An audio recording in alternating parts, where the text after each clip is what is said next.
আপনারা দেখছেন পিস্তল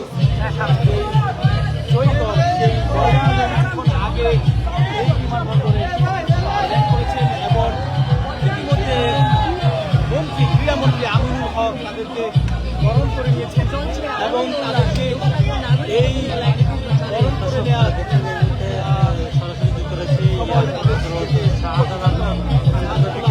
থেকে বাংলাদেশ অনূর্ধ্ব 20 ফুটবল দল তারা কিন্তু কাপ জিতে চ্যাম্পিয়ন হয়ে তারা কিন্তু কিছুক্ষণ আগেই ফিরেছেন এবং তাদেরকে সংবর্ধনা জানিয়েছেন ক্রীড়া প্রতিমন্ত্রী আমিনুল হক এবং তাদেরকে এই মুহূর্তে সাপ খোলা বাসে আসলে সংবর্ধনা দেওয়া হচ্ছে এবং দেখছেন যে তারা কিন্তু ট্রফি নিয়ে দেশের পতাকা নিয়ে কিন্তু তারা আসলে উদযাপন করছেন।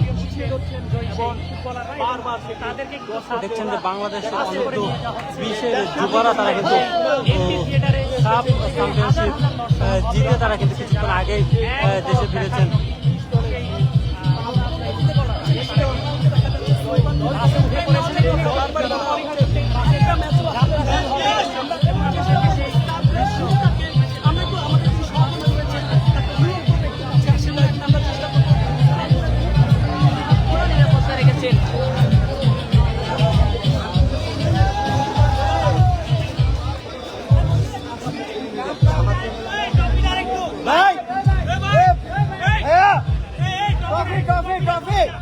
Trophy!